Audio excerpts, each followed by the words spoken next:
Bonjour à toutes et à tous, je suis ravie de vous retrouver pour cette toute première vidéo de l'année 2022 dans laquelle nous allons parler d'art, de matériel artistique, plus précisément de gouache et de comment je conserve ma palette de gouache Imimiya et surtout je vais vous donner mon astuce pour éviter que la gouache se dessèche.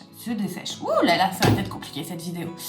Mais avant toute chose, je me présente si vous ne me connaissez pas. Donc moi c'est Alice, je suis graphiste et illustratrice freelance et j'ai créé cette chaîne un petit peu pour vous partager mon quotidien, ce que j'utilise comme produit, comme technique et puis voilà, vous donner des conseils sur la vie en freelance, commencer, tout ça. Si ce n'est pas déjà le cas, je vous invite à vous abonner à ma chaîne pour ne rater aucune des prochaines vidéos. Pareil, n'hésitez pas à me laisser un petit pouce si vous avez aimé cette vidéo et me partager vos avis en commentaire. Voilà, cela étant dit, nous allons rentrer dans le vif du sujet. Donc déjà, je vais faire une petite remise en contexte. Ça fait maintenant 8 mois à peu près que j'ai et que j'utilise ma palette de gouache Imimiya, celle-ci, donc c'est celle de 24 godets, voilà. Donc je suis enchantée, ravie de cette palette, mais je ne vais pas vous faire mes retours sur cette palette dans cette vidéo. Je vous ferai une vidéo complète sur le sujet, mais c'est vrai que personnellement, avant de l'acheter, j'avais quelques réticences, quelques craintes quant à la conservation de la gouache, parce qu'il faut savoir que la gouache est une peinture. En fait, la gouache c'est de base les mêmes pigments que l'aquarelle avec un liant dedans, donc c'est le dosage de liant qui va un petit peu changer les propriétés de la peinture, mais ce sont deux peintures qui vont être activables et réactivables à l'eau et donc qui se dessèchent, c'est-à-dire que l'eau va s'évaporer. On trouve le plus fréquemment la gouache en tube, donc là généralement il n'y a pas de souci, sauf si vous la gardez des années. Ça m'est arrivé de récupérer des tubes de gouache complètement desséchés, mais c'est vrai que dans les reviews que j'avais vues sur cette palette, il y avait pas mal de commentaires, de retours sur le fait qu'elle se desséchait vite. Donc moi j'avais un petit peu mené mon enquête, j'avais regardé un petit peu plusieurs vidéos sur YouTube et j'avais identifié 2-3 choses qu'il fallait faire pour éviter qu'elle se dessèche. Donc je vais vous présenter ces 2-3 choses et surtout en regardant toutes ces vidéos j'ai eu une idée. Je me suis dit on va tester, on va voir si ça fonctionne ou pas, et c'est cette idée que je vais vous partager aujourd'hui parce que j'en suis ravie. Ça fait donc 8 mois que j'ai ma palette, je l'utilise régulièrement, pas quotidiennement mais régulièrement, et je vais vous montrer, elle n'est quasiment pas desséchée. Alors attendez, je vais garder la petite astuce pour plus tard. Je vous montre, donc ça c'est ma palette. Voilà. Là on a la petite palette en plastique que moi je n'utilise pas comme palette parce que du coup elle sert à protéger, j'ai pas envie qu'elle se salisse ou quoi que ce soit. Et là nous avons les couleurs. Alors, je vous ferai certains retours. Déjà moi il y a... Bon, je vais spoiler une prochaine vidéo. Moi, un des inconvénients que je trouve, c'est qu'il y a quand même certaines peintures qui se mélangent. Je sais pas pourquoi il y a ce vert là, alors que c'est un vert que j'utilise peu et que... Bon, je ne comprends pas pourquoi. Moi, j'aime bien que ma palette reste propre. Je sais qu'il y a des gens que ça ne dérange pas de tout mélanger. Moi, ça a tendance à me hérisser le poil. Donc moi, j'essaie qu'elle reste le plus propre possible. Je prélève les couleurs généralement à l'aide d'un petit couteau que je mets sur ma palette. Comme ça, elle reste propre. Donc, je vais essayer de vous faire un close-up pour que vous puissiez voir. Il y a certaines couleurs que je n'ai jamais utilisées. Typiquement, je crois que le marron, je m'en suis jamais servi. Ce vert-là aussi, je ne l'ai jamais utilisé. Et il y a des couleurs que j'utilise plus que d'autres. Voilà, je vous montre un peu. Je vous ferai de toute façon, après, je vais tourner la caméra pour que vous puissiez mieux voir. Et donc, du coup, ce que je vous disais, c'est que souvent la peinture se dessèche. Moi, j'ai pas eu ce problème grâce à 2 choses, grâce à ma petite astuce et grâce au fait que j'ai vu sur internet qu'il fallait réhydrater régulièrement sa palette. Moi, je l'ai pas fait avec ma technique, du coup, j'ai pas eu besoin de le faire, aller au moins les 4 premiers mois. Et en fait, après, régulièrement, ce que j'ai fait, c'est que j'ai utilisé une bouteille d'eau oxygénée. Non, d'eau pas oxygénée, d'eau déminéralisée, pardon. On est d'accord, hein, pas oxygénée. Et un spray pour que je puisse utiliser cette eau. Et en fait, régulièrement, avant de me servir de ma palette, ce que je fais, c'est que je donne un petit coup de spray sur ma peinture. Mais pas énormément en fait, ça va juste garder l'hydratation de la palette. Mais l'idée, c'est de ne pas diluer avec trop d'eau parce qu'après, vous allez vous retrouver avec plus de l'aquarelle qu'avec de la gouache. Pareil, j'ai vu aussi beaucoup sur internet que des gens laissaient sécher complètement leur palette et qu'ensuite ils réhydrataient avec de l'eau.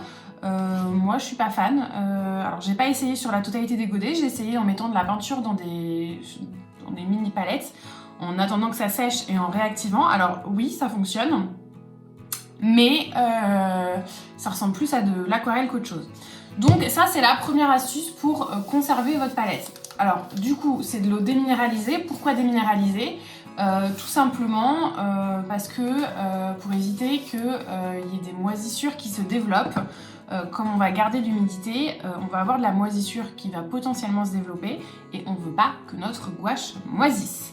Voilà, donc déjà la toute première astuce, c'est régulièrement quand vous ouvrez votre palette, vous la réhydratez et la couleur que vous voulez utiliser, on le fera ensemble sur certaines tout à l'heure de toute façon, avec un couteau, moi je viens les mélanger. Donc ça c'est la première astuce.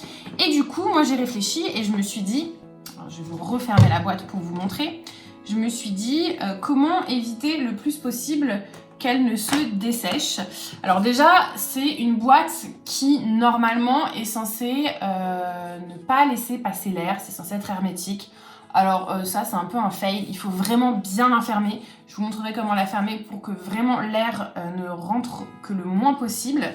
Et voilà, du coup, je vais vous retourner la caméra et vous montrer quelle est mon astuce, toute simple, toute bête. Donc pour cette astuce, vous allez avoir besoin de plusieurs choses. Tout d'abord, votre palette Imimia. Moi, je vous conseille de le faire dès le moment où vous achetez vos gouaches. C'est-à-dire que moi, c'est une astuce que j'ai fait le moment où j'ai enlevé les petites opercules sur la gouache. Donc il vous faut votre palette de gouache, il vous faut un petit couteau à peinture ou un objet qui vous permette de mélanger la gouache. Il vous faut de l'eau déminéralisée en spray, un petit chiffon, une petite éponge pour essuyer le couteau et du sopalin ou un linge qui va pouvoir, genre un linge un peu serviette éponge qui va garder de l'humidité. Là, moi, j'avais pas de linge que je peux utiliser et tâcher, donc j'ai pris du sopalin. Voilà, donc je vous montre, vous allez voir, c'est tout simple. Comme l'idée c'est de garder la palette humide, bah moi j'ai essayé de rapporter de l'humidité dans ma palette avec un petit morceau de sopalin imbibé d'eau. Alors c'est tout con, hein, j'ai pas été inventer le fil à couper le beurre, mais avec un petit morceau de sopalin que je mets sur ma palette et avec laquelle je ferme la palette, je garde l'humidité. Donc là, c'est le même sopalin que celui que j'ai mis la première fois que je l'ai acheté. Donc là, on va le changer, pareil, pour éviter que ça moisisse, etc. Donc bah, c'est tout bête. Vous prenez un morceau de sopalin propre que vous placez sur votre palette. Et là, ou vous passez directement sous l'eau, ou vous venez humidifier ce sopalin. Alors, il faut qu'il soit bien mouillé. Hein. On veut qu'il soit... moi, la première fois, j'avais pas encore acheté, comme je l'ai fait dès le départ où j'ai acheté ma palette.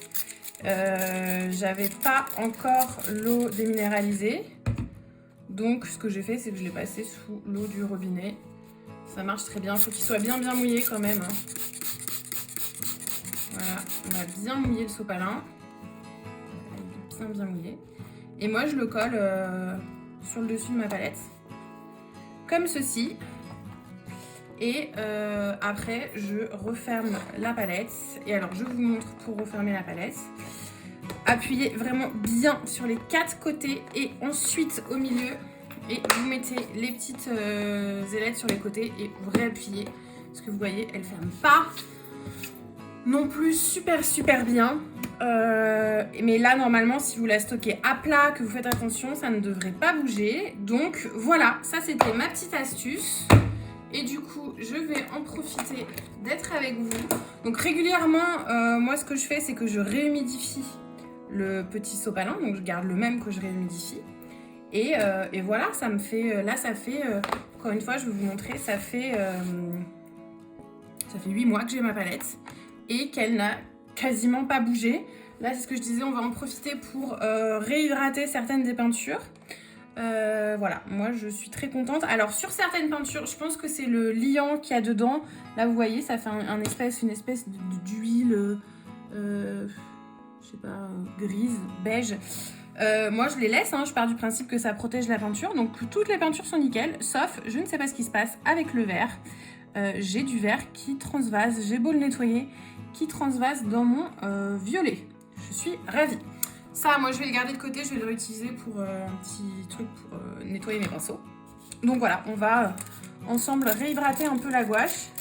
Voilà, l'idée, c'est de ne pas mettre trop d'eau. Alors, l'idée, ça, c'est pas de le faire à chaque fois non plus. C'est quand vous allez vous servir des gouaches. C'est-à-dire que, généralement, moi, celle que j'utilise le plus, c'est les violets, les bleus, ce bleu, beaucoup, quelques verts. Je réhumidifie que la gouache dont je vais me servir. Et je la mélange à ce moment-là. Là, pour la vidéo, je vais toutes les refaire, comme en plus ça fait un moment que je les ai. Il y en a certaines qui ont un peu séché. Alors du coup, je m'en suis servie il n'y a pas longtemps. Je m'en suis servie ce matin. Et je me suis notamment servie d'une couleur qui avait pas mal séché, qui est le rose. Généralement, c'est les couleurs qui sont quand même sur le bord de la palette qui tendent à sécher le plus rapidement. Donc voilà, on va faire ça ensemble. Je vais vous le passer en accéléré. Je vais mélanger certaines couleurs qui ont besoin d'être mélangées. Et puis, je vous retrouve après.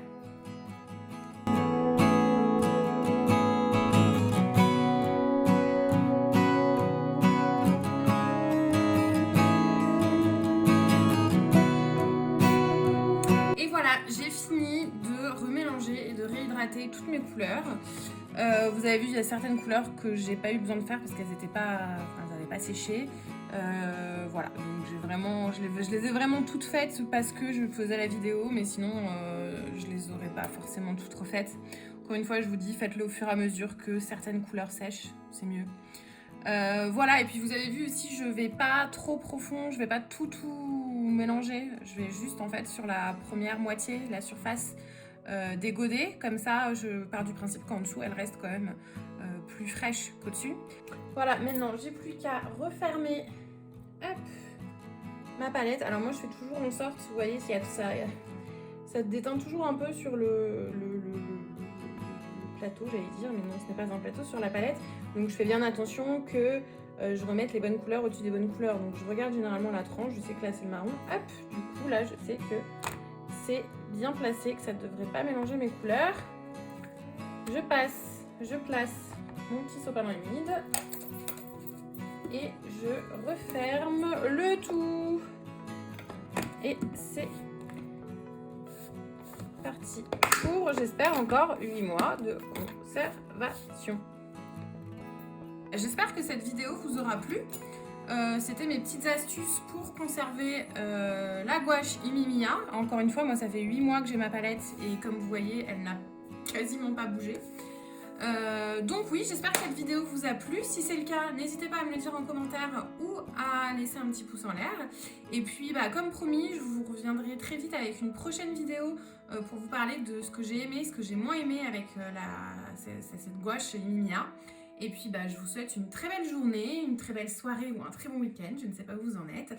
Et je vous dis à très très vite pour de nouvelles aventures créatives. Salut, salut!